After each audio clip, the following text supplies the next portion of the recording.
Hola, qué gusto saludarles. Mi nombre es Julieta Mendoza. Sean bienvenidas y bienvenidos a este espacio formativo donde continuamos con la serie Dialoguemos sobre Salud, cómo promoverla en el entorno escolar.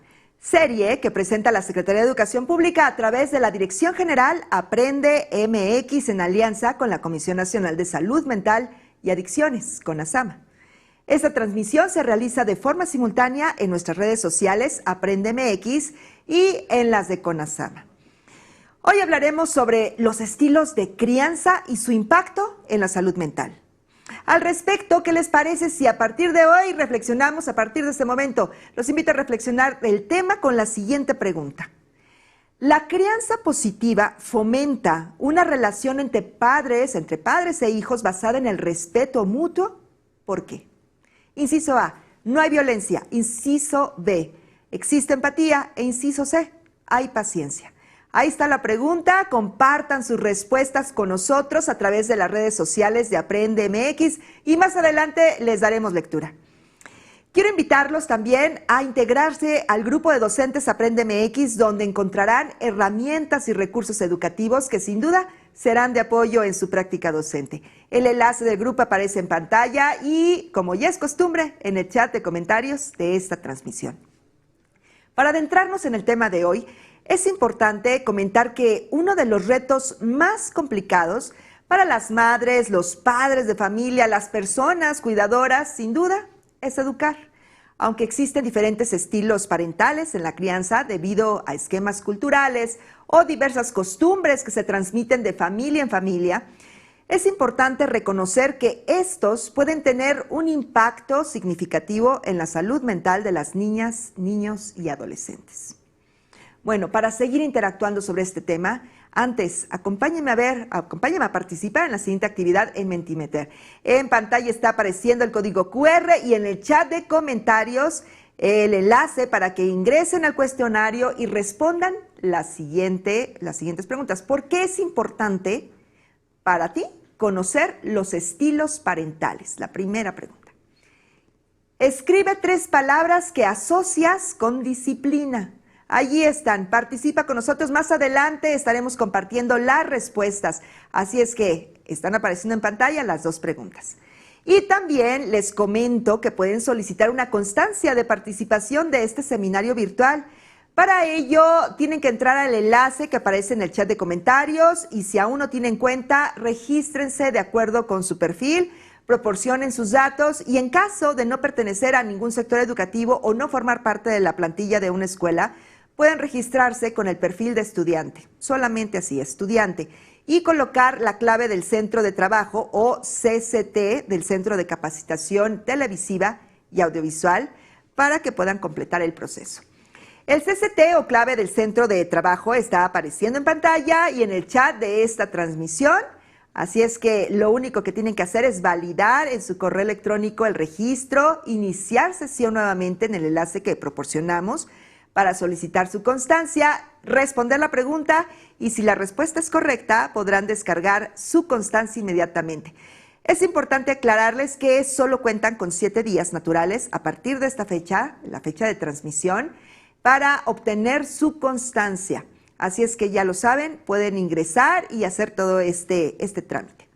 Bueno, antes de continuar, por favor, acompáñanos a ver este mensaje que es muy importante para todas y todos. En la escuela, enseñamos y aprendemos a cuidarnos entre todas y entre todos. ¿Por qué habrá bajado tanto sus calificaciones? Tu apoyo es vital para detectar y prevenir situaciones de riesgo. ¿Cómo te sientes? ¿Quieres platicar? Si tienes dudas o necesitas apoyo, llama a la línea de la vida, 800-911-2000. Juntos por la paz. Secretaría de Educación Pública. Gobierno de México. Ya lo saben, si necesitan apoyo, recuerden que pueden llamar a la línea de la vida 800-911-2000, en donde encontrarán atención personalizada en problemas asociados al consumo de drogas o sustancias psicoactivas, así como información relacionada con el cuidado de la salud mental. La línea de la vida 800-911-2000 está disponible a las 24 horas, los 365 días del año. Bueno, Y para hablar de los estilos de crianza y su impacto en la salud mental, tengo el gusto de presentarles al doctor José Antonio Gómez Martínez. Doctor, bienvenido, muchísimas gracias. En nombre de la Dirección General Aprende MX, le damos la más cordial bienvenida. Muy amable, gracias. Bueno, para mí es un gusto compartir con ustedes. Creo que una labor fundamental para lograr una mejor salud mental es hacer difusión para que todos conozcamos cuáles son los elementos básicos que tenemos que ir trabajando y en base a eso logremos un mejor desarrollo individual y como sociedad. Sin duda, doctor. ¿Qué le parece si antes de comenzar con su tema, vamos a conocer un poco de la trayectoria de nuestro invitado de hoy? Doctor José Antonio Gómez Martínez, psiquiatra adscrito a la consulta externa del Centro Comunitario de Salud Mental, médico cirujano por la Universidad Nacional Autónoma de México, especialista en psiquiatría general y en psiquiatría infantil y de la adolescencia. Cuenta con el curso de psicoanálisis del Círculo de Psicoterapia Analítica de México AC y también es tutor clínico en el curso de especialización en psiquiatría infantil y de la adolescencia.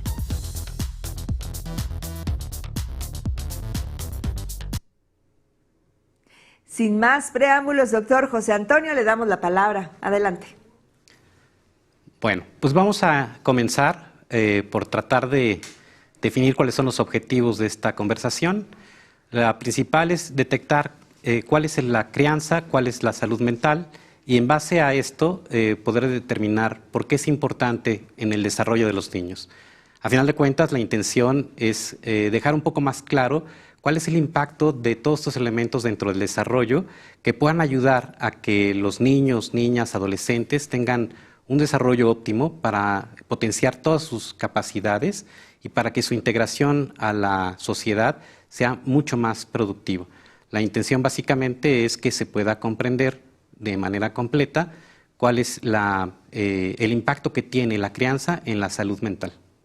La siguiente, por favor. Entonces, lo primero que tenemos que hacer es básicamente tratar de desarrollar lo que es el concepto de crianza. La crianza pues, consiste básicamente en todos los cuidados que se proporcionan a lo largo de la infancia y de la adolescencia para que los niños y niñas aprendan cómo vivir, cómo integrarse a una sociedad, que establezcan relaciones positivas, sanas, que estudien, trabajen y prosperen. O sea, que logren un desarrollo personal óptimo. La siguiente, por favor. Bueno, la crianza básicamente representa todos esos valores que se gestan en las familias, todas las creencias y actitudes que hay en los padres, madres o los cuidadores. Y la crianza básicamente es el principal medio de transmisión de estos valores. Por eso es tan importante estudiar cuáles son los valores que tenemos como familia, cuáles son los valores que tenemos como padres o como cuidadores, porque es fundamental saber que esos valores los vamos a transmitir a los niños a partir de nuestras actitudes. En realidad no necesitamos dar una conferencia sobre la moral o sobre las condiciones adecuadas o del buen vivir.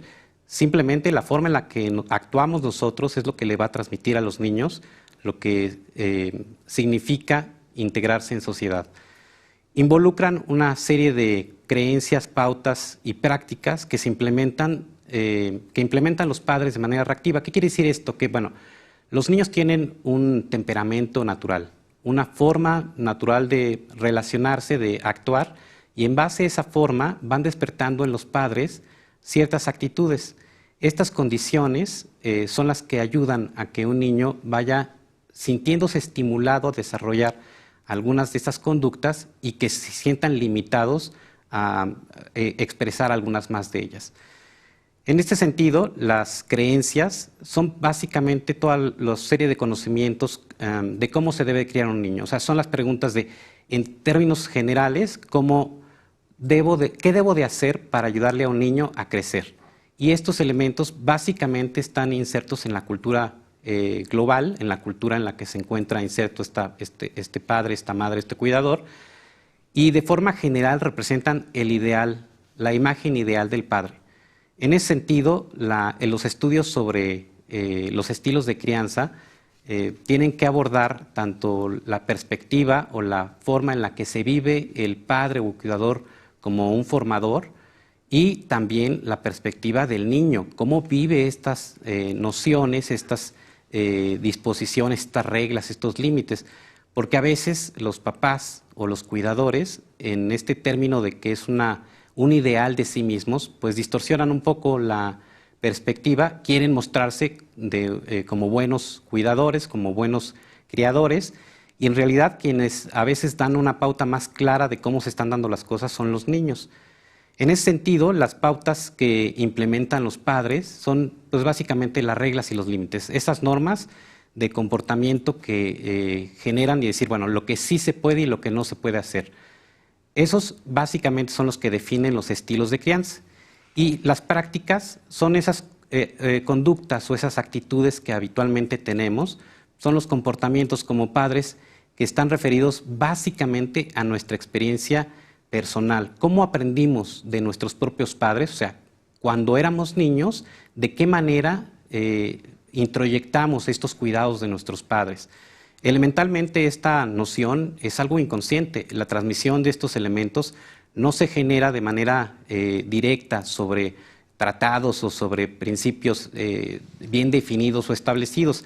Es básicamente la forma en la que aprendemos a ver a nuestros padres y cómo de ellos aprendemos a tomar ciertas decisiones ante situaciones complicadas o difíciles.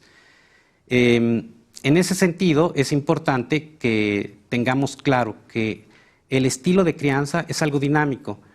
Yo les voy a exponer algunos puntos, algunas pautas acerca de los estilos de crianza que se han estudiado, que se han definido, pero no necesariamente es que estemos en uno solo de ellos. Regularmente nos movemos y tenemos algunas conductas que se califican más en algún tipo específico de crianza, pero tenemos a integrar o a tener otras actitudes adicionales que pertenecen a otros estilos de crianza.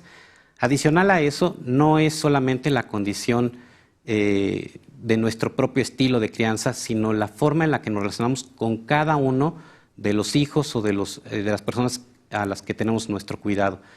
¿Qué significa esto? Que bueno, la crianza se modifica o varía dependiendo de el hijo al que estamos tratando. Influye el género, la ubicación, el orden, la salud y la apariencia física. Y estos elementos básicamente están determinados por el entorno, tanto social, religioso, cultural, familiar. Entonces, por eso es tan importante que, sabiendo esto, tratemos de ser un poco más conscientes de estos elementos.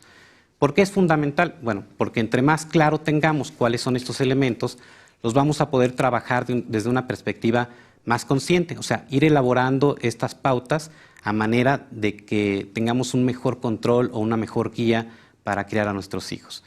¿Cuál es la intención de tener elementos de crianza saludables, adecuados?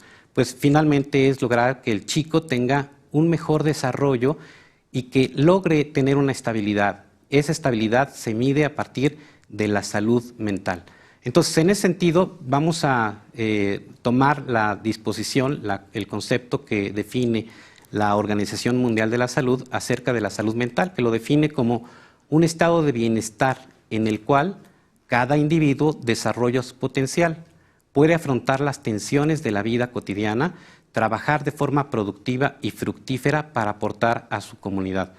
Si se fijan en esta definición, en este concepto, en realidad no hay la condición de que no haya una enfermedad. En términos puntuales, es que la persona tenga los elementos para poder tener un desarrollo pleno, para poder disfrutar de la vida. Y esa es la intención, que nuestros estilos de crianza, nuestras pautas de comunicación con los niños y las niñas vayan ayudando a que tengan un desarrollo que les permita ser ellos mismos. Pero ese ser que tenga una adecuada integración a la sociedad, que en términos puntuales hay una armonía entre lo que es el chico y su integración a la sociedad. Y esto implica que desde que el niño tiene una vida social, en el preescolar, en la vida escolar, en la vida académica, en la integración más tarde durante la adolescencia, la vida social, tengan una sensación de seguridad que les permita tener una integración adecuada y que eso finalmente le dé la posibilidad de sentirse bien recibido por la comunidad, pero que también tengan ellos la claridad de que están aportando para esa comunidad. Es una relación recíproca. Ahora, ¿de dónde sale esa relación recíproca? Bueno, es aprendida. ¿De dónde? De la relación con los padres o con los cuidadores. Actualmente los padres no necesariamente son quienes están al cargo de los chicos por condiciones pues, sociales, culturales. A veces los padres tienen que trabajar o no se encuentran junto a ellos. Y el cuidador primario es el que tiene que ejercer esta labor. En realidad, pues, figura paterna o figura materna no están en relación a esta condición de ser papá o de ser mamá. Es al rol que tienen ellos dos. Y en ese sentido se desarrolla algo que se llama apego. El apego son todas estas pautas que van generando los padres o los cuidadores para fomentar una relación de seguridad con el niño. Entre más seguro es el apego, el niño tiene una organización en torno a sus emociones mucho más clara y definida. Los apegos que son inseguros van desde las respuestas de los chicos ante estresores que los vuelven ambivalentes, o sea que cuando tienen una situación de estrés, por momentos se muestran como un poco reactivos, que no les cuesta trabajo integrarse. Y el evitativo, de alguna manera, genera respuestas de evitación, o sea, prefiere estar aislado a experimentar situaciones que le puedan traer una tensión emocional. En el extremo opuesto al apego seguro está el apego desorganizado. El apego desorganizado es cuando las pautas de crianza son tan inconsistentes que el chico desarrolla una desconfianza completa hacia los cuidadores y hacia el medio. Y eso hace que no sepa cómo reaccionar, y las respuestas que tiene son respuestas pues más aproximadas a la condición básica de respuesta y huida que generan el estrés. ¿Qué significa esto? Bueno, el estrés es un factor indispensable para la vida, pero el estrés debe de manejarse en niveles básicos, 2 niveles de 10, por decir. Y la condición aquí es que los niños que tienen un apego inseguro desarrollan niveles de ansiedad más altos y su relación con el medio ya no puede estar dispuesta a partir de respuestas adecuadas, de respuestas congruentes con lo que está sucediendo, sino son respuestas excesivas. Estas respuestas excesivas generan de alguna manera que la persona tenga reacciones violentas o coléricas, como si fueran defensivas. Entonces, básicamente las condiciones del apego están en relación a que desarrollen una confianza personal en relación a las interacciones con los cuidadores. Vamos a ir viendo un poco más adelante cómo son estas condiciones ideales, y de ahí, efectivamente, conforme hay más carencias, más dificultades en el desarrollo del apego seguro. El apego seguro se puede observar en los niños cuando tienen una buena disposición para acatar las reglas y los límites. Su regulación conductual ante los factores de estrés es mucho más adecuada, mucho más inmediata. El apego inseguro o ambivalente tiene poca o nula interacción con los demás y su comportamiento tiende a ser colérico, indefenso y vigilante. El inseguro evitativo, pues básicamente es que evita interactuar con los demás para evitar la tensión que eso le pueda generar y evita todo tipo de comunicación. Y el apego desorganizado es el extremo que ya les había comentado, donde la postura del niño o del adolescente es una postura hipervigilante con conductas controladoras. ¿Por qué? Porque el temor más grave que experimenta el niño en ese momento es a perder esa figura que lo pueda proteger. Como la vive como una figura muy inestable, que no le brinda seguridad, que no le brinda esa confianza, pues en cualquier momento esa figura se puede ir y su reacción es justamente defensiva, de mucha angustia ante la posibilidad de que esa figura desaparezca y le deje de proteger. Entonces, llegamos al punto en el que, si te parece, podemos evaluar cuál es la respuesta que tiene la gente hacia la primera pregunta que se plantea. Me parece muy bien, doctor, muy oportuno. Tenemos la primera pregunta en Mentimeter, que es: ¿por qué es importante para ti conocer los estilos parentales para enriquecer la crianza que doy a mis hijos? Esta es una de las respuestas. Tenemos más para acá. Porque tengo una niña que educar. Ajá. Para promover relaciones positivas que propicien su desarrollo pleno. para poder apoyar más a los niños y niñas que se atienden. Para participar en una mejor manera en la educación de mi sobrino. Para conocer si soy una persona de un estilo negativo o no. Para comprender mejor a las nuevas generaciones y mejorar mi práctica docente. Para poder orientar a los padres de familia en relación a la educación de sus hijos. Bueno, tenemos ya varias preguntas, tenemos más de 40 respuestas, a esta pregunta, porque es importante conocer los estilos parentales. ¿Qué le parece esto, doctor? ¿Cuáles son? ¿Qué opina de estas respuestas? Muy bien, a mí me da mucho gusto ver que la gente se está involucrando, que realmente lo vive desde la perspectiva personal, que yo creo que es un elemento fundamental. La crianza tiene que permearnos al punto de condicionar quiénes somos como personas y qué ejemplo estamos dando a los niñas, niños, adolescentes con los que convivimos.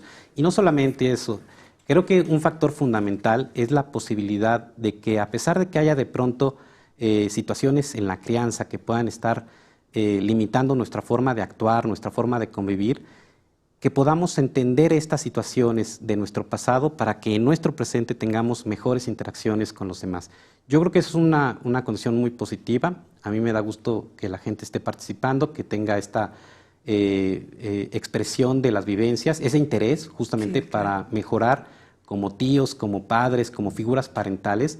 Y de alguna manera la intención de esta conversación implica que estos elementos se puedan difundir de mejor manera.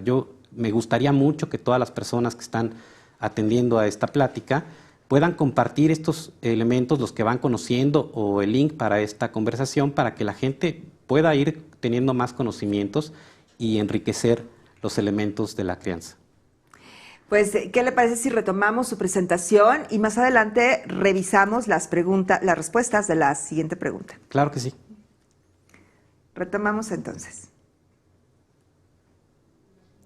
Bueno, entonces vamos a revisar ahora cuáles son los estilos en la crianza. En términos generales, hay que comprender dos elementos que se conjuntan en la crianza. Un elemento está en relación a la comunicación y al afecto. Eso es fundamental. Creo que el elemento trascendente dentro de la crianza está en relación a la forma en la que manifestamos nuestro afecto hacia los niños y a los métodos de comunicación que tenemos para comunicarnos con ellos, para poder expresar nuestras necesidades, inquietudes, pero también para ayudar a que ellos vayan aprendiendo un estilo de comunicación más claro y asertivo. El otro componente que determina qué estilo de crianza es el que estamos ocupando es la demanda de los padres. La demanda tiene que ver sobre todo con las expectativas que tienen los papás sobre el niño, y sobre esa expectativa pues elementalmente están la disposición de las normas, de las reglas, de los límites. En ese sentido, los estilos de crianza tienen una mayor participación de alguno de estos dos componentes. El estilo de crianza que tiene una comunicación y afecto muy bajo y también una demanda muy baja de los padres es el estilo de crianza negligente, en el que el padre pues básicamente está prácticamente ausente. En la imagen ocupé justamente esta posición en la que el padre y la madre pues están en la consulta de las redes sociales, están completamente ajenos a la interacción con el niño, a la comprensión de sus necesidades, y elementalmente eso hace que el papá pase por alto cuáles son las necesidades del niño, pero también de que el niño tenga muchas dificultades para poder expresar cuáles son esas necesidades, cuáles son esas inquietudes, y elementalmente en torno a eso tenga mucha dificultad para hacerse escuchar y para poder llevar a cabo estas necesidades. El problema grave de una crianza de tipo negligente es que los niños crecen sin tener pautas que les permitan una integración social, o sea, desarrollan elementos disociales que les impiden actuar de una forma adaptativa, una forma adecuada en la integración con los demás. En términos de la comunicación y afecto bajos y una alta demanda de los padres, está el tipo de crianza autoritario. Esto significa que los padres, en términos generales, son muy exigentes con los niños, no escuchan sus demandas, sus necesidades afectivas, su estilo de comunicación es prácticamente unidireccional, o sea, ellos exigen al niño y le dicen todo lo que esperan de él, pero no permiten que el niño tenga una interacción, una retroalimentación. El siguiente estilo de crianza que vamos a observar es el permisivo. En el permisivo lo que hay es una baja demanda de los padres y una comunicación y afecto altos. Básicamente, el padre le provee de todas las inquietudes que tenga el niño sin poner ningún tipo de restricción o reglamento.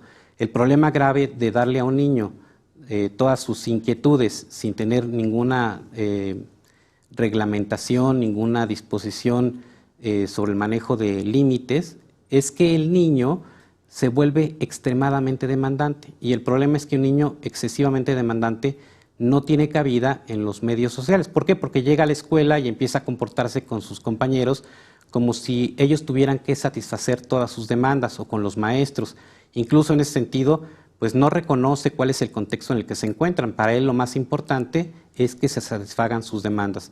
En ese sentido, se generan personas con un alto nivel de egocentrismo. Lo más importante es lo que yo necesito. El último estilo de crianza que está definido es el sobreprotector. El sobreprotector básicamente tiene estos dos componentes de la comunicación y el afecto junto con la demanda de los padres, pero en forma desmedida. ¿Qué significa? Bueno, que el niño ni siquiera ha pedido cuál es su inquietud, cuál es su demanda, y el problema es que los papás adivinan y satisfacen las demandas, o incluso algunas demandas no son las del niño, las demandas son las del padre. Entonces el niño tiene calor, pero el padre insiste en que tiene que arroparse, que tiene que ponerse el suéter, a pesar de que el medio es un ambiente contenido, en el que a lo mejor están dentro de casa, y el frío pues está protegido por las paredes de la habitación. Entonces en realidad el ambiente... Es el frío del papá. Es el frío del papá que está proyectando hacia el hijo, y que elementalmente eso dispone a que el hijo no aprenda a ver cuáles son sus propias necesidades y que tenga una manera adecuada de comunicarlas con sus padres. Claro. Estos son los 4 estilos de crianza que de alguna manera utilizamos de forma coloquial. La condición aquí es que el estilo de crianza más adecuado es el estilo de crianza que está en relación a un equilibrio suficiente entre la comunicación y el afecto y la demanda de los padres. Eso significa que va a haber momentos y ocasiones en que la demanda de los padres tenga que ser mucho más alta, y momentos en los que el afecto y la comunicación tengan que predominar.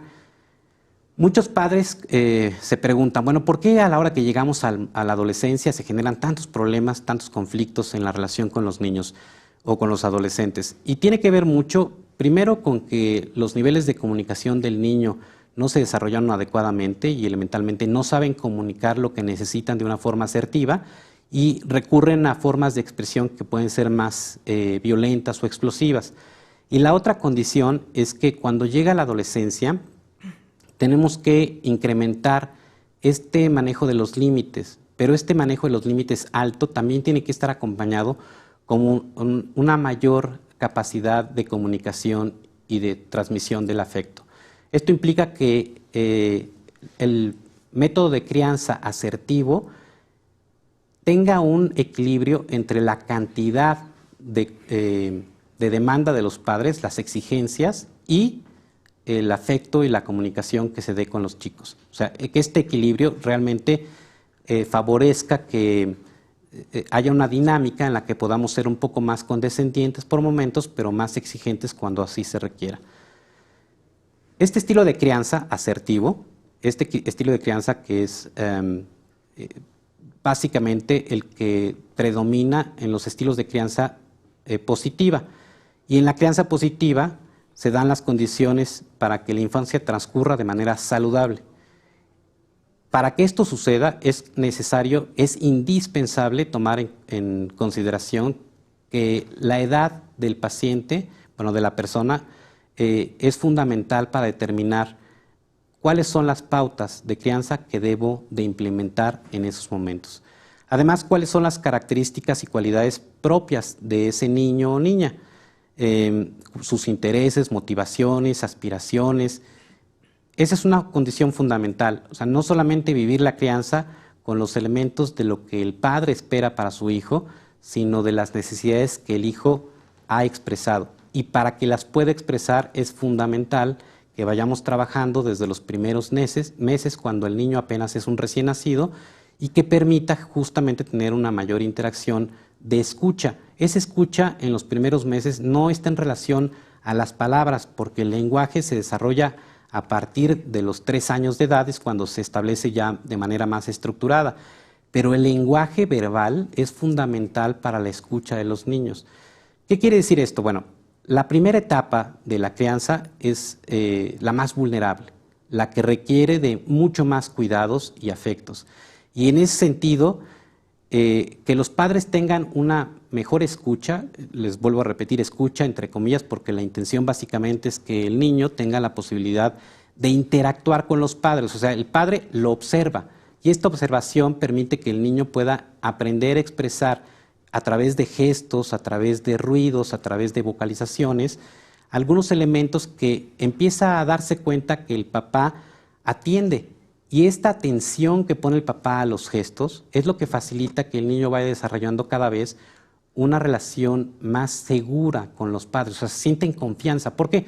Porque el padre está atendiendo justamente a la necesidad, está en escucha, en esa observación activa en la que puede visualizar muchas de las necesidades. Por ejemplo, el niño cuando tiene hambre recurre a métodos de atención importantes y su estilo básicamente implica que el niño empiece a llorar, que empiece a gritar. ¿Para qué? Para ser atendido. ¿Por qué? Porque tiene una necesidad fisiológica que no es atendida y que elementalmente cuando el padre tiene una atención activa hacia el niño, realmente puede entonces captar estas necesidades incluso antes de que el niño llore. ¿Qué significa esto? Que la comunicación de los niños tiene diferentes niveles y el nivel más extremo es el nivel en el que el niño básicamente tiene que recurrir a respuestas más explosivas o más violentas para llamar la atención. Y eso es lo que tenemos que tratar de evitar, que la comunicación con los niños sea a través de estos gestos más sutiles. En ese sentido, si me pasan la siguiente diapositiva, por favor. En ese sentido es que es fundamental en esta primera parte de la relación, de la interacción entre los niños y los bebés y los cuidadores, que haya una relación cargada de afecto, sensibilidad e interés. Cuando estos 3 componentes están presentes en la relación de cuidado, el niño primero es que el afecto significa que el cuidador tiene intención de cuidarlo, o sea, siente un afecto, un deseo de cuidarlo por el amor que está experimentando ese el niño. La sensibilidad es tener la claridad de que quien va a dictar las normas o las medidas de interacción en la relación realmente es el niño. A veces creemos que somos los padres los que tenemos que implementar toda esta normativa. En realidad, el niño es el que nos enseña cómo nos podemos mover, cómo nos podemos disponer justamente para esta escucha activa, para tener una mayor sensibilidad sobre las necesidades del bebé.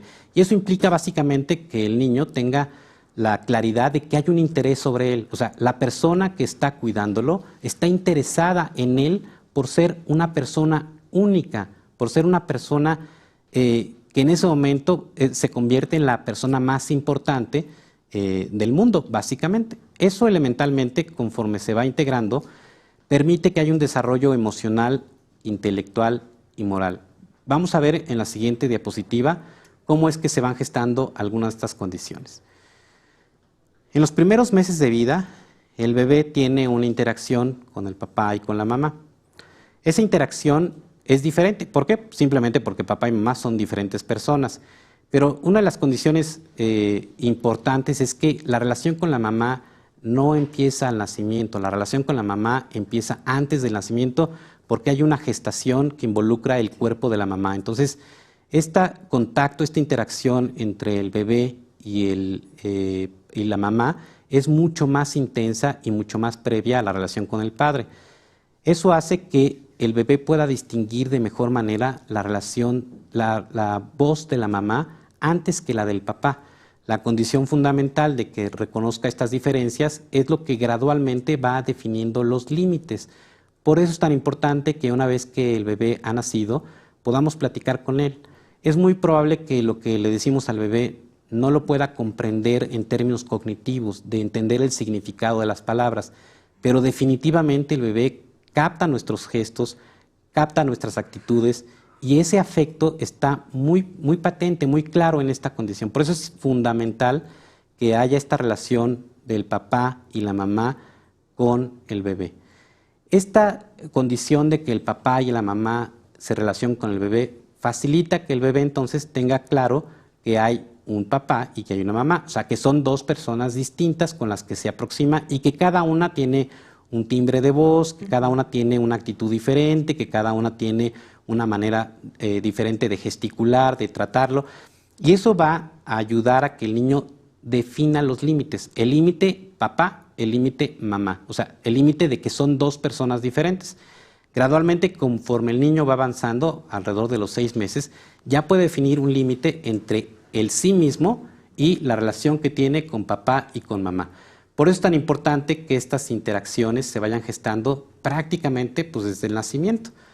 En ese sentido, vamos viendo que esto tiene un impacto claro en los niños y se puede identificar principalmente cuando el niño está haciendo un dibujo alrededor de los 3 a 4 años. Vemos que al principio hace garabatos. Finalmente, pues toma el lápiz, no tiene todavía un adecuado control motriz, entonces hace garabatos, hace rayoneos solamente, pero conforme va adquiriendo una mayor habilidad, empieza a tener propuestas para ir aceptando límites en esta interacción con la hoja, con el dibujo. Los crayones respetan el límite, no se sale del límite, y eso efectivamente está en relación a que si el bebé en un principio tuvo la claridad de los límites entre el papá, la mamá y él mismo, a la hora del dibujo podemos ver que se desarrolla mucho más fácil esta condición de la psicomotricidad fina. A largo plazo, el hecho de que estas situaciones se hayan gestado de manera adecuada facilita que el niño tenga relaciones interpersonales, relaciones sociales mucho mejor definidas, y que eso de alguna manera también le facilite establecer límites con los demás y respetar los límites de los demás. La siguiente diapositiva, por favor. En términos puntuales, cuando un niño va aprendiendo a partir de estas interacciones una relación con los padres, y esa relación facilita la identificación de gestos, de conductas, gradualmente se van organizando en esquemas mucho más complicados y elaborados a nivel cognitivo, y el niño ya es capaz de identificar sus propias emociones. Sabe cuando está contento, cuando está triste, cuando está enojado, y en base a eso puede identificar estas emociones y puede ponerles nombre. Una de las condiciones más evidentes en la clínica cuando tratamos a los niños que tienen alguna dificultad en el manejo de sus emociones es que de primera instancia no saben identificar emociones. Se dejan llevar por la emoción, pero de una forma muy impulsiva. No están primero identificando qué es lo que están sintiendo, cómo se llama eso que están sintiendo, y en base a eso solamente se dejan llevar. El problema grave de esto es que cuando actúan una emoción, el medio ambiente que les circunda y que es el blanco de estas condiciones, de estas agresiones, pues elementalmente dificulta que el niño tenga una buena integración. ¿Por qué? Porque los demás, cuando tiene este niño una conducta disruptiva, pues van a mostrar una actitud de rechazo hacia él. Por eso es tan importante que el niño tenga la claridad de cuáles son estos límites que van definiendo las diferentes relaciones interpersonales, pero además de todo, que le dan la capacidad de identificar sus propias emociones y en base a eso a poderlas gestionar de manera adecuada. Otro elemento fundamental que podemos ir viendo justamente en el desarrollo de los niños es como cuando el niño tiene un deseo. O sea, el niño lo vemos jugando en una habitación, está en el piso, en la alfombra, y tiene diferentes juguetes dispuestos. El niño va a ir a tomar los juguetes que le llaman la atención, o sea, que captan su deseo, que transmiten su deseo. Yo quiero ir hacia donde está lo que yo quiero. En este momento el niño va a empezar a identificar justamente cuál es la medida de su deseo. Si lo que necesita no lo tiene a medida, o sea, es poco lo que él quiere, define justamente un concepto de una poca cantidad. Pero si lo que necesita es excesivo para lo que él requiere, pues es la cantidad de mucho. Entonces, a partir de esa noción de poco o mucho, que está mediada por el deseo del niño, empieza poco a poco a gestarse la capacidad cognitiva para contar. O sea, la posibilidad de determinar los números está en relación justamente a la gestión adecuada de sus deseos.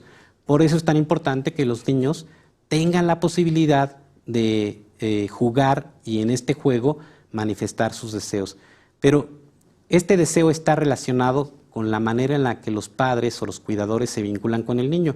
Si el niño siente que puede expresar sus deseos sin sentir un rechazo, una represión sobre esos deseos, se acostumbra justamente a saber qué es lo que desea, a no pasarlos por alto.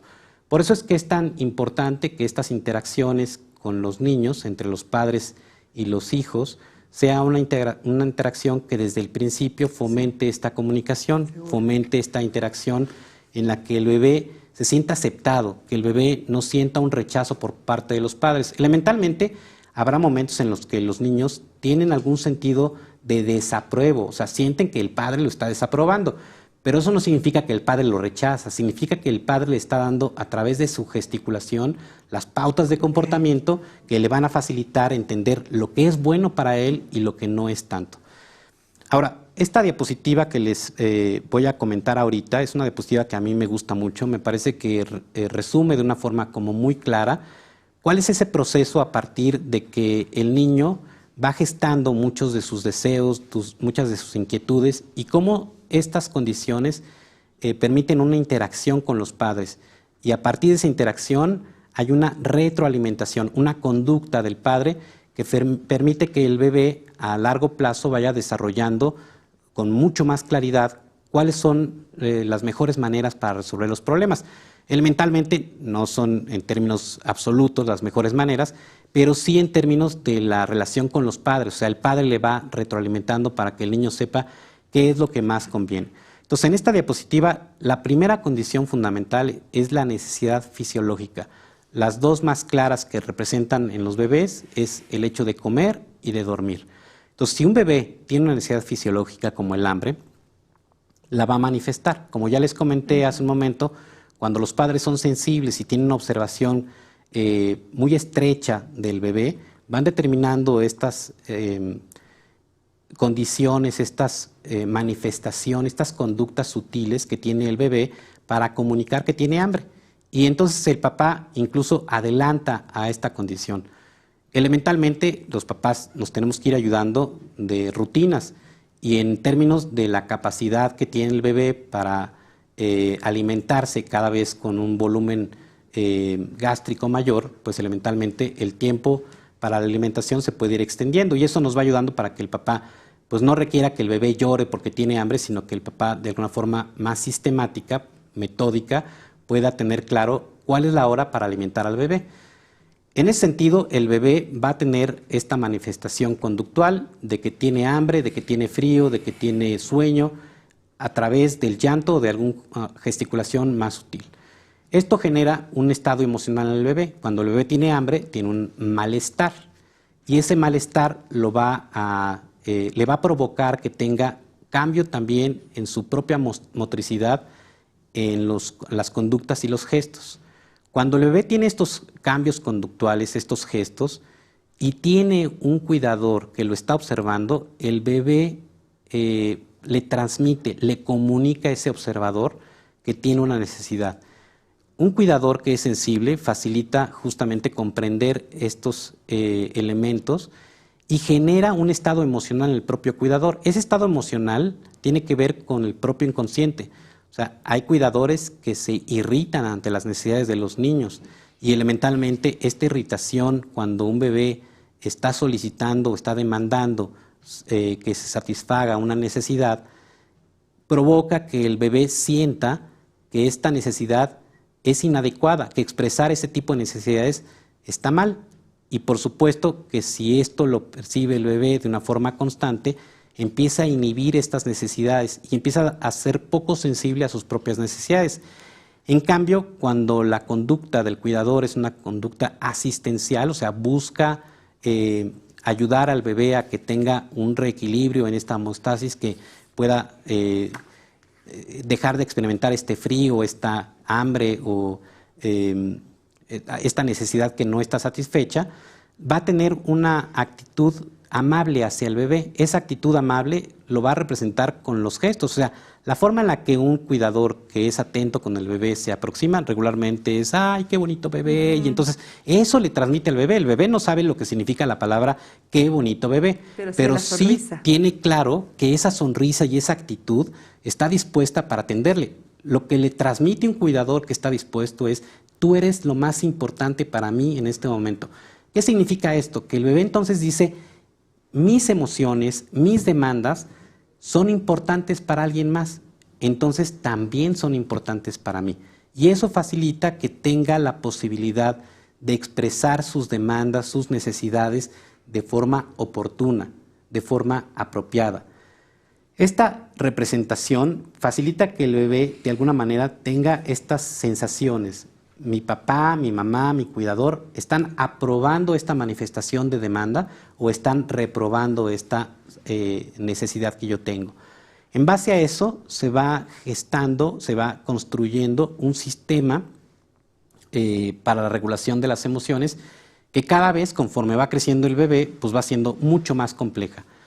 Estos elementos van construyendo símbolos y palabras, básicamente lo que implica el identificar las emociones y ponerle un nombre para que haya un mejor desarrollo cognitivo. A final de cuentas, el impacto que tiene este tipo de desarrollo, este tipo de interacción con los bebés, implica que el bebé tenga una mayor capacidad para la resolución de problemas. Bueno, definitivamente que creo que todo lo que nos está compartiendo, doctor, además de verlo en nuestra realidad, no solamente con alumnas, alumnos, sino con las hijas e hijos, hace mucho sentido con lo que aprendemos, ya lo decía usted, con lo que aprendimos de nuestros propios padres. ¿Qué le parece si revisamos las respuestas de la segunda pregunta? Claro que sí. ¿Le parece muy bien?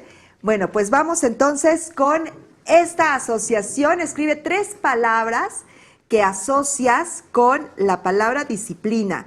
Y aquí dice orden en medio, respeto, afecto, reglas, cuidado, hábitos, amor también, tolerancia, obediencia, empatía, la nube sigue creciendo, adaptación, comportarse, convivencia. Hay 177 respuestas: limpieza, cumplir, valores, crianza, amable, respeto, afecto, responsabilidad, hábito, obligaciones, sistematización positiva, bienestar. Y bueno, me puedo seguir, doctor, porque vea usted, la nube sigue extendiéndose, hay 177 respuestas. Y sí, definitivamente coincide con todo lo que usted nos está compartiendo. Doctor, ¿qué opina de estas respuestas? Las palabras asociadas a la disciplina.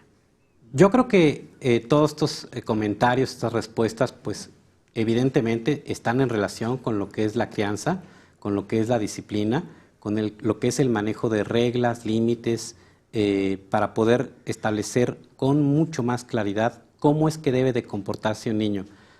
La condición aquí es que de manera general creo que todos tenemos esto más o menos claro. Lo que no sabemos es cómo organizarlo para que determine una crianza mucho más saludable, que gestione que el desarrollo emocional de los niños y las niñas los lleve a tener gradualmente una mejor disposición de sí mismos para la integración a la sociedad, pero sobre todo para aprender a tener una vida plena. En ese sentido, quiero compartir la siguiente diapositiva, que está en relación a los límites, la estructura y las expectativas, que básicamente es el segundo componente. Si recuerdan, cuando revisamos la crianza, vimos que tenía 2 componentes, el afecto y la comunicación, que son estos elementos que acabamos de revisar previamente. Y entonces el otro componente que es importante son los límites, la estructura y la expectativa. Básicamente implica que hay una interiorización de los límites. ¿Qué significa esto? Bueno, los niños no tienen claro cuál es un límite y lo van aprendiendo gradualmente de la forma en la que se relacionan con los padres. En ese sentido, hay 2 elementos que son fundamentales, que son claves para el manejo de los límites.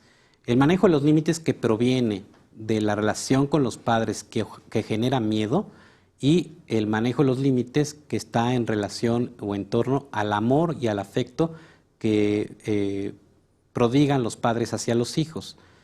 ¿Qué significa esto? Bueno, pues el límite básicamente es que el niño no haga algo que no debe de hacer, o que sepa hasta dónde puede y lo que no puede ya hacer. Este límite lo puede establecer a partir del miedo, porque el niño reprime la agresión de una forma consecuente a la manera en la que el padre se maneja. O sea, si el bebé tiene alguna actitud que pueda ser negativa, pues el cuidador tiene que poner un límite y decirle no, pero de la manera en la que se lo diga y la estructura que ponga al manejar de manera constante estas dos condiciones de poder mediar el afecto y el límite en una forma equilibrada, pues es lo que va a determinar cuál es el estilo que más frecuentemente recibe el bebé. Si me regresan la diapositiva, por favor. En ese sentido es que es importante que el miedo no sea el factor principal en el que vamos demostrando la disciplina al bebé. ¿Por qué? Porque las respuestas del bebé tienden a ser respuestas de inhibición, donde la ansiedad es predominante. Y el problema grave de que un niño sea educado a través del miedo es que regularmente no va a actuar sobre lo que le restringen, siempre y cuando hay un adulto. Porque cuando no está el adulto, por supuesto que hacen las cosas prohibidas. En ese sentido es que la intervención de límites a partir de una relación amorosa, afectuosa, implica que primero el niño sepa que es cuidado, que esta implementación de límites es básicamente por amor, porque lo que estamos buscando es que no tenga una consecuencia que pueda ser importante para él, una consecuencia negativa o nociva para él. Una vez que el niño va teniendo claro que es una persona importante para los padres y que por eso se preocupan y por eso están implementando estos límites, va desarrollando valores, y esos valores es el medio para encontrar a lo largo de la vida un sentido de autorrealización. Por eso es tan importante que el predominio que tengamos en las relaciones con los hijos para desarrollar los límites sea a partir del amor y no del miedo. En términos puntuales, lo que el niño desea cuando está en interacción con un cuidador y que efectivamente existe ese afecto, pues es agradar al papá, agradar a la mamá, agradar a ese cuidador del que percibe el afecto. Y es una relación recíproca en la que siente que le dan y él da al mismo tiempo, pero también una relación en la que sabe que su seguridad depende de ese cuidador. Por eso es que es importante para un bebé agradar a su cuidador.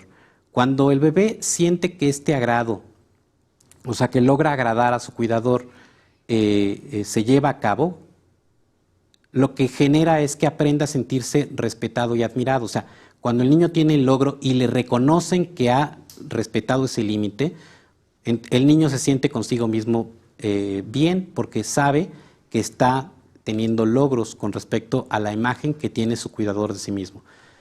Cuando esta situación se logra concretar, el niño va teniendo un mejor desarrollo del sistema moral. O sea, sabe cuáles son los objetivos que tiene en la vida, sabe cuáles son estos valores personales, cuáles son las condiciones interiores, y en base a eso va buscando satisfacer estas inquietudes. O sea, va buscando sentirse contento de lograr esas metas y objetivos que tienen que ver justamente con los valores buenos y malos que ha introyectado de su propia familia o del medio en el que se encuentra.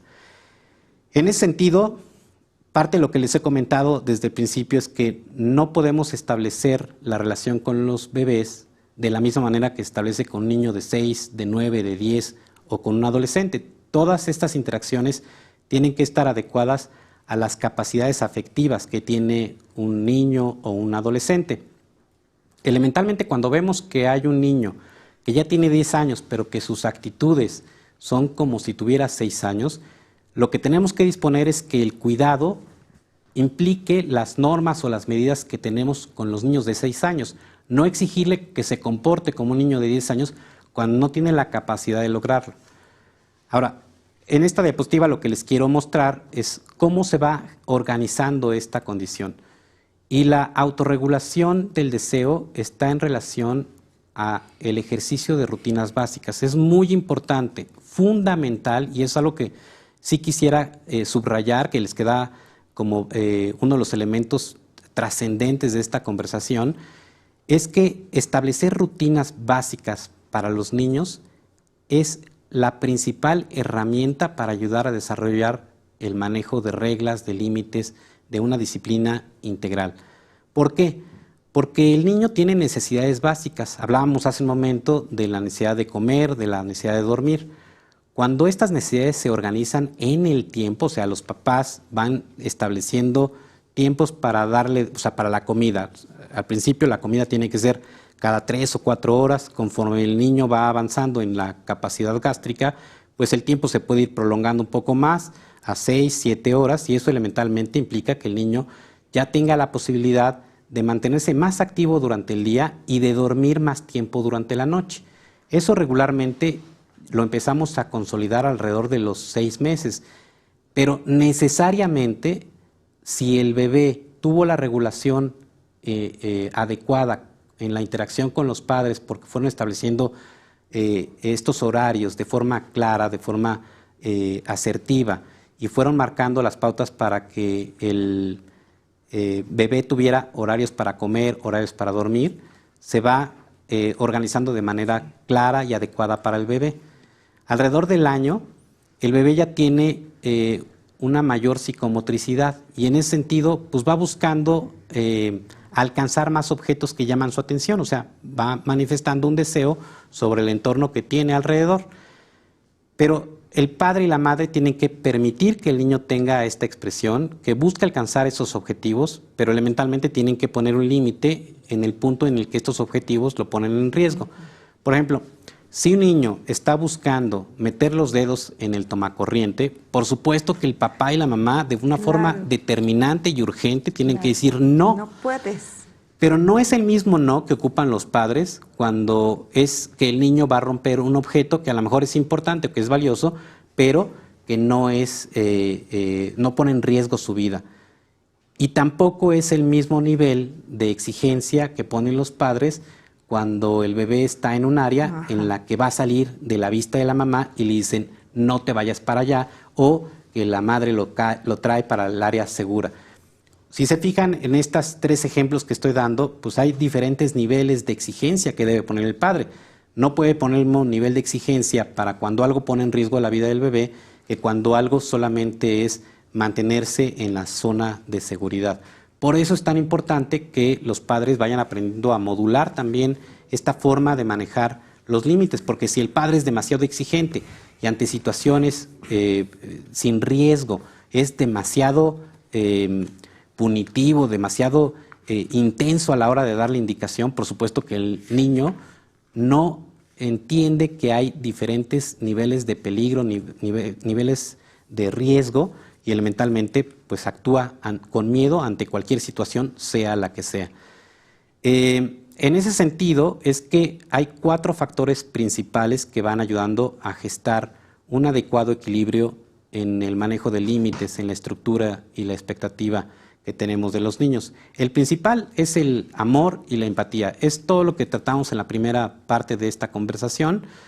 Los padres que son comprensivos de las necesidades de los niños fomentan que los niños también sean comprensivos de las circunstancias en las que se encuentran, y eso facilita que sus relaciones afectivas estén cargadas de amor y empatía.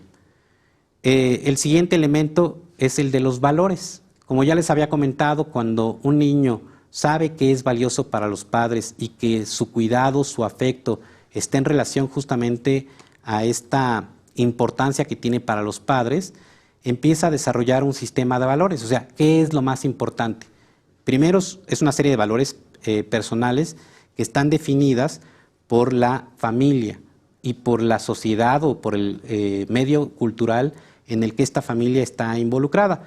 Por eso es importante que vayamos definiendo estos valores de una forma más clara como familias y que de alguna forma nuestras acciones sean congruentes con estos valores. porque es fundamental que enseñemos a partir del ejemplo.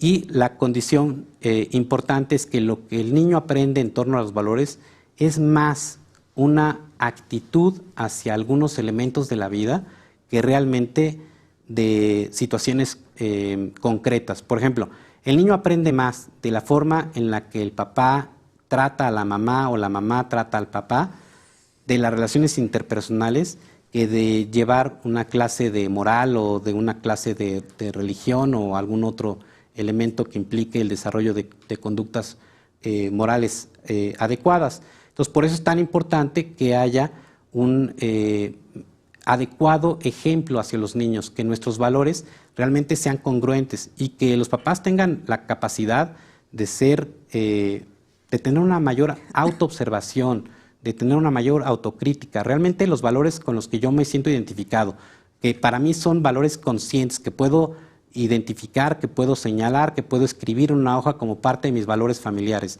son congruentes con las actitudes cotidianas que tengo. Hay una situación que normalmente yo les pongo como ejemplo a los papás cuando trato justamente de mediar esta condición de la disciplina, y es como los papás de pronto pueden llegar a ser muy incongruentes, ¿no? Porque le dicen al niño, te he dicho que no grites, y elementalmente están gritando para poder lograr que controlen esta conducta, o le dicen, ¿por qué dices groserías tal por cual? ¿No? Entonces elementalmente pues, es muy incongruente y eso elementalmente genera mucha confusión en los niños. Por eso es importante que determinemos cuáles son nuestros valores y que seamos capaces de tener una autocrítica para saber si nuestras conductas cotidianas en realidad están alineados con esos valores. Posteriormente vemos lo que es la satisfacción de los logros. En términos puntuales es cuando una persona tiene claro cuáles son sus valores, empieza a establecer metas. O sea, yo ya sé que para mí es importante ser productivo económicamente. Y entonces establezco la meta de cómo voy a ser productivo económicamente. Y voy a hacerlo a través de un trabajo. Y entonces surge lo que es la vocación. Yo quiero ser productivo a través de ser médico. Elementalmente, bueno, va disponiendo todos los componentes que son necesarios para llegar a concluir ese propósito. Y cada vez que va logrando ascender un escalón para lograr ese propósito, empieza a sentir satisfacción, empieza a tener una sensación de realización. Y esta realización está en relación a la satisfacción que provocan los logros.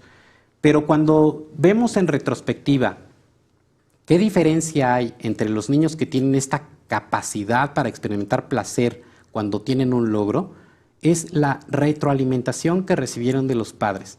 Si los padres establecen áreas de trabajo con los niños, establecen metas en las que los niños se sienten reconocidos por los padres desarrollan en los hijos esta actitud en donde pueden sentirse contentos con lo que están haciendo. Eso no significa que los niños no tengan expectativas que los reten, significa que los retos sean proporcionales a sus capacidades, porque si un niño tiene un desarrollo que le permite solamente hacer garabatos y el padre reprueba esos garabatos, pues no le permite que el niño sienta el gozo de lo que implica tomar un lápiz y hacer un señalamiento, un dibujo. Pero la condición fundamental es que el padre lo vaya esforzando poco a poco, primero reconociendo ese garabato para después ayudarle a que su manifestación sea una manifestación mucho más definida, mucho más contenida y que facilite una mayor expresión de su creatividad.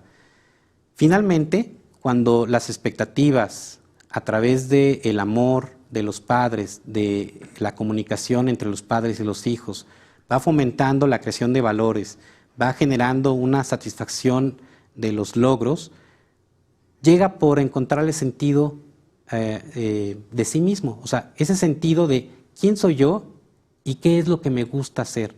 Y a partir de eso, empezar a sentir un respeto bien definido, bien claro sobre sí mismo, sabiendo que él es una persona única, una persona irrepetible, y eso le da un valor completo. O sea, no hay nadie en el mundo que tenga la posibilidad de ser como él. Cuando un niño se siente con esa seguridad de que es alguien único, irrepetible, y que los padres le generan esta satisfacción, es lo que hace que el niño tenga la capacidad gradualmente de encontrar elecciones personales únicas. O sea, yo quiero mostrar mi creatividad a partir de este elemento único. Y eso facilita que el niño entienda o tenga una claridad de quién es él y que vea una realización personal en lo que hace. En ese sentido, la función del adulto tiene que estar ligada a que el adulto pueda comprender y respetar las necesidades individuales de cada niño para procurar el desarrollo de sus aptitudes, saber cuál es el ritmo al que tiene que ir creciendo para que el niño no vaya demasiado rápido y en ese sentido pueda tener logros y desarrollar un sentido del dominio de sus actividades, un placer, y eso facilita que el niño se sienta mucho más satisfecho que frustrado. La siguiente, por favor. En ese sentido, lo que se procura es justamente que el niño vaya desarrollando poco a poco lo que es el bienestar psicológico. Vamos a adelantarnos un poquito más porque en realidad lo que necesito es que tengan claro cómo esto es que impacta en la crianza. La siguiente, por favor. La siguiente, por favor. En términos puntuales, la parte concreta de lo que les quiero transmitir es que para la familia, la comunidad y la sociedad, para que tengan un adecuado funcionamiento, se necesita la cooperación y organización.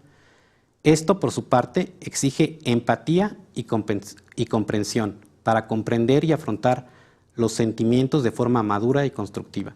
O sea, un niño que sabe hacer frente a sus emociones de manera adecuada es un niño que va a cooperar más con su entorno, que va a ser más comprensivo con lo que sucede a su alrededor y que sus actitudes van a ser más empáticas, menos egocéntricas.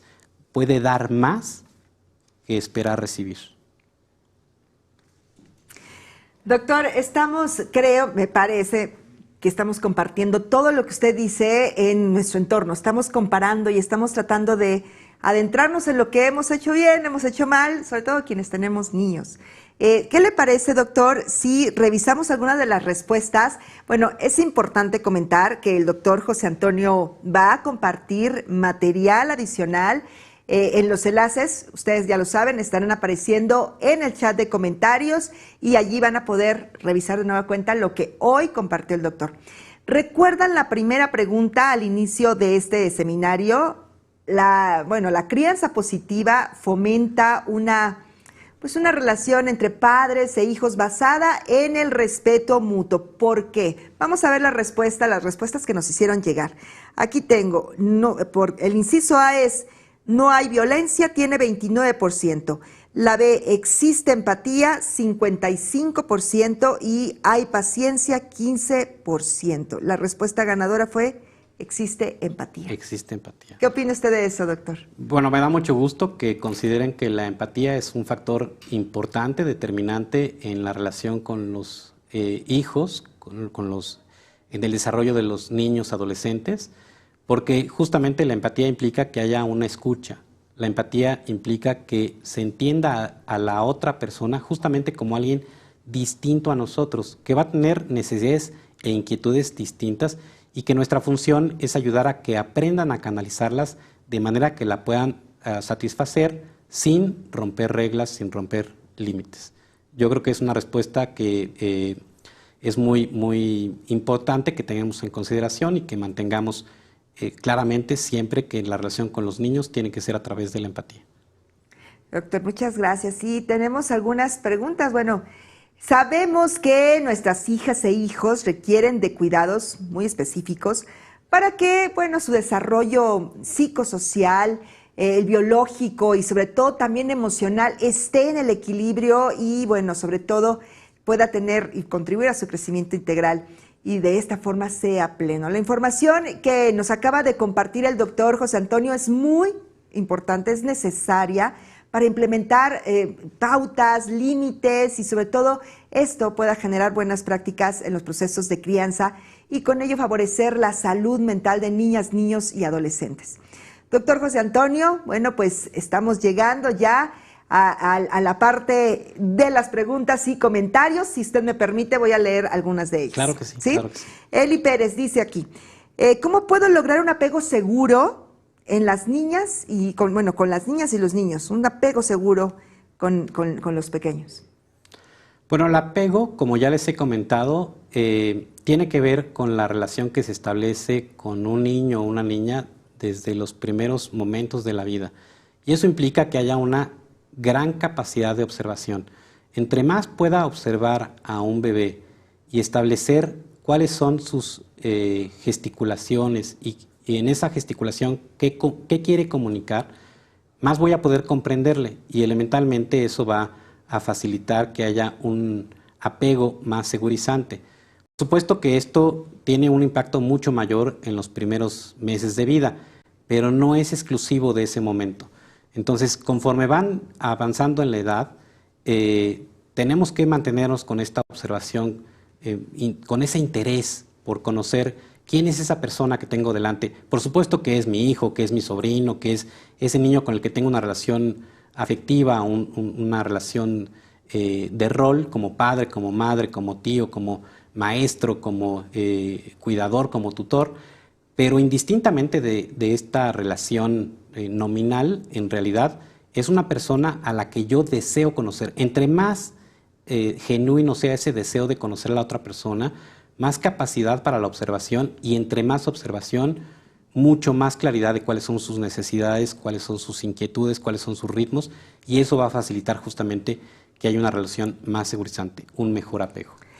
Gracias, doctor. Vale Pérez, un tema muy importante que es indispensable que los padres de familia conozcan. Bueno, sin Así duda. es, correcto, sí.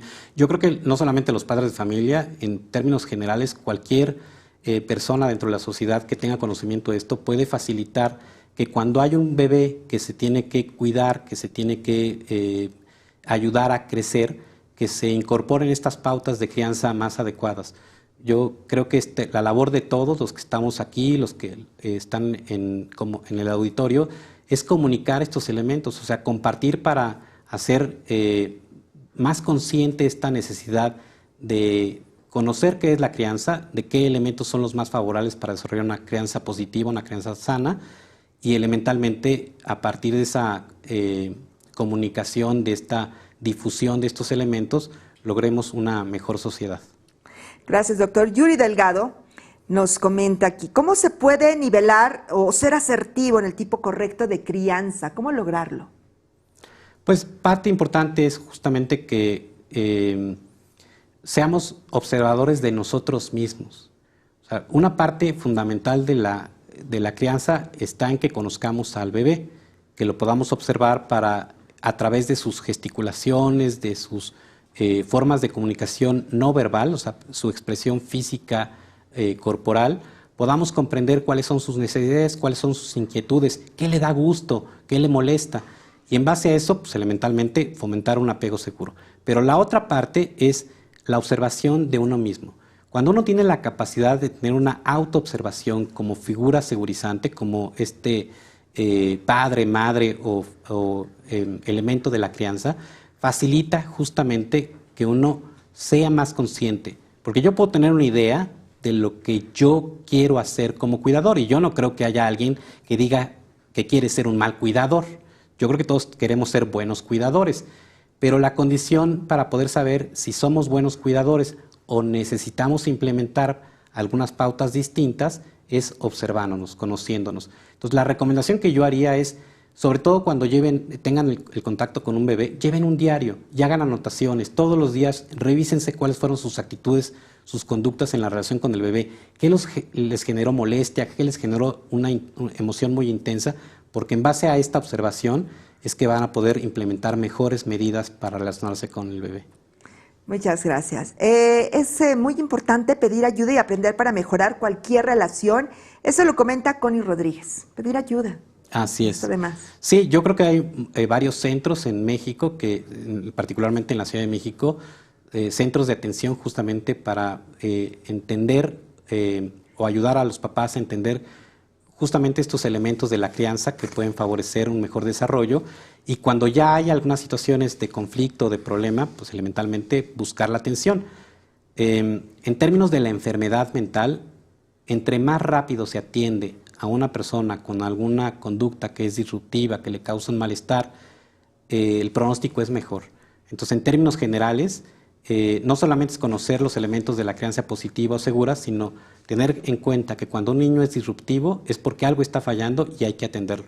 Y para eso hay que llevarlo a estos centros para que pueda tener la atención adecuada. Doctor, bueno, tenemos otro comentario. Elvira Cortés Tapia, una temática muy interesante. Y en este mes de octubre voy a trabajar las emociones de las niñas y los niños en mi trabajo, así es que es muy útil la información. ¿Qué le parece, doctor? Sí, yo creo que es fundamental que estemos con esta motivación, con esta determinación para hacer cambios en nuestra vida. A final de cuentas, eso nos va a ayudar a sentirnos mejor en nuestra labor como padres, como cuidadores, como maestros, y a final de cuentas tener un sentido de autorrealización a partir de implementar mejores medidas de relación con los niños, niñas y adolescentes. Doctor, muchísimas gracias. Muchas gracias al doctor José Antonio Gómez Martínez por compartir su experiencia en salud mental con las audiencias y sobre todo dar a conocer pautas útiles para llevar a cabo la mejor crianza. Bueno, por último, doctor, quisiéramos que nos regalara un último comentario para cerrar esta transmisión. Claro que sí, con gusto.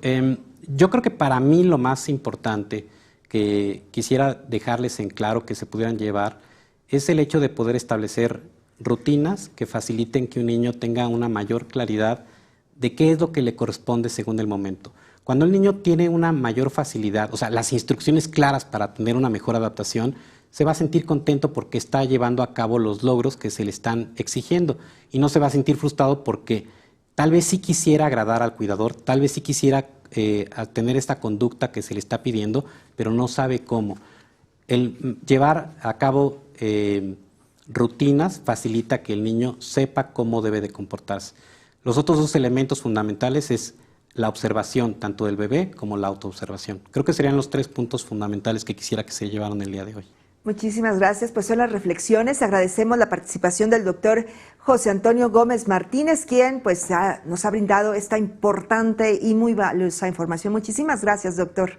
Muchísimas gracias. Y si desean conocer más al respecto, bueno, pues el doctor ya nos compartió el material complementario y el enlace, ya lo saben, está en el chat de comentarios, ustedes pueden revisarlos de nueva cuenta.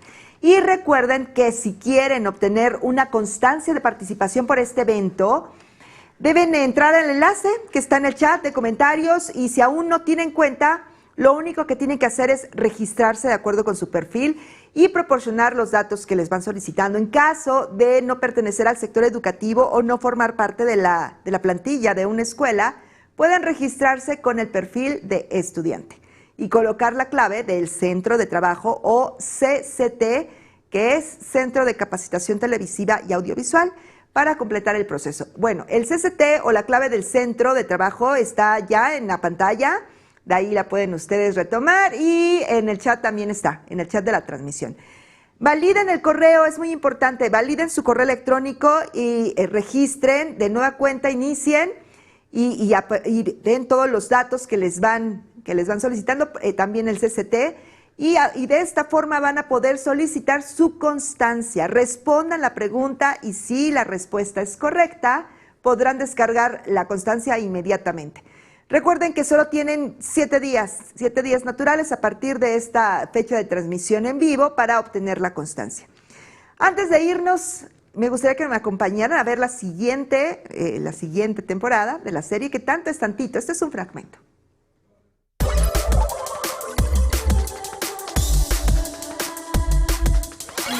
Le traigo aquí a su nueva alumna, se va a integrar en este grupo.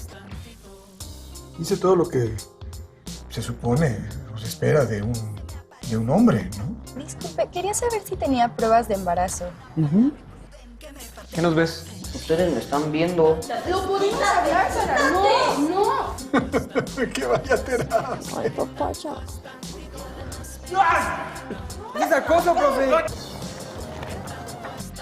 Ya no lo voy a mandar a una escuela donde hay chamacos que lo maltratan por ser quien es. Agéndame una cita con tu abuelo. ¿Estás seguro que quieres hacer negocios con él? ¿Se dan cuenta del gran equipo que somos? Ay, estoy tan feliz de que estemos todos juntos. Ahora sí van a ver lo que es bueno.